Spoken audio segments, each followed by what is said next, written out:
Dr. Hartig, how many children visited the National Museum of American History last year?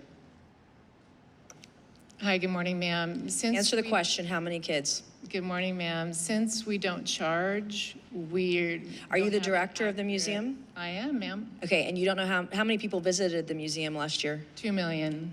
How many of those were children? Ma'am, I don't even those know. Exact figures Okay. for you, but I'm happy do to you take agree that back. educating children about American history is a core duty of the museum?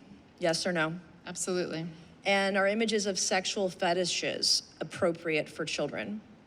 Yes or no? So, ma'am, It's a simple yes or no. Or is understand. sexual imagery, provocative sexual imagery, appropriate for kids? Yes or no?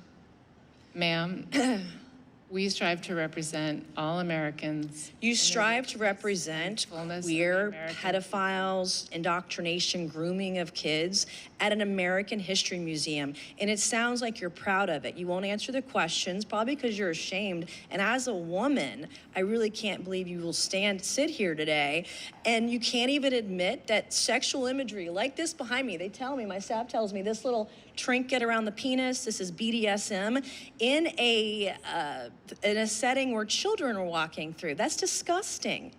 Like, what kind of message are you trying to send to kids with BDSM imagery? What are you trying to tell kids?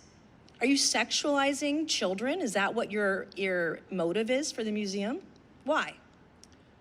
So that specific two-piece. Do you know how many kids get raped by adults every year in this country? This kind of thing, when you are dressing men up as women, drag queens, you're putting this kind of crap in front of kids, sexualizes them and makes them more vulnerable to people that want to rape them or abuse them. Or when we have men and women's settings that want to do harm to women. You talked about the girlhood exhibit and you didn't want to answer the chairman's questions earlier, but it was a diary featuring a six-year-old that reads, everybody was talking about getting boobs in their period. I pray to God every night for my penis to grow. Dr. Hartig, can you tell me, look me in the eye and tell me that that belongs in an exhibit for kids? Ma'am, Girlhood, It's Complicated was not an exhibit designed for children. I know, you had the little disclaimer thing, which is sort of the diary was of a 13-year-old going through puberty. Okay, do you think that's an appropriate thing to put in an American History Museum where there are children walking through? So, We're talking about American history. Right, so Girlhood, It's Complicated. It's Okay, I'm moving on because I don't know how much money you spent on getting prepped for this hearing. They did a good job because you're filibustering and not answering a single question from a single Republican. Today, do you believe that men can become women? Ma'am, as the director of the museum, that's not relevant in this case.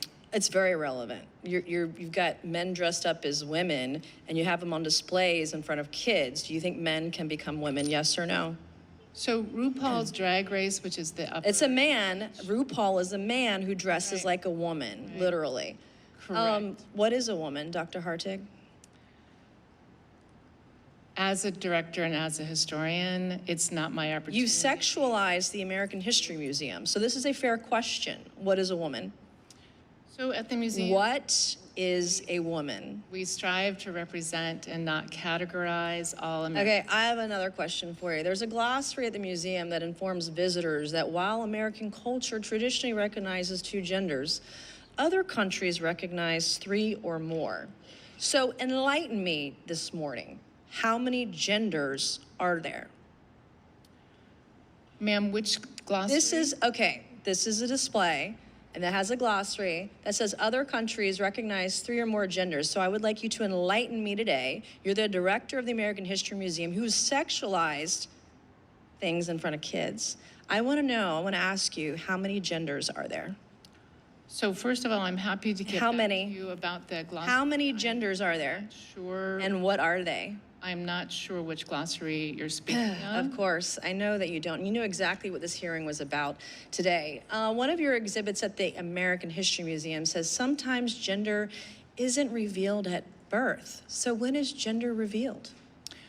So when was your gender revealed to you, Dr. Hartig? So I don't really think that's relevant to the It is relevant. You have a display at the American History Museum talking about gender isn't always revealed at birth. So when was your gender revealed? So Since I am a PhD and I wasn't done yet, but I'll yield back, Mr. Chairman. Thank you.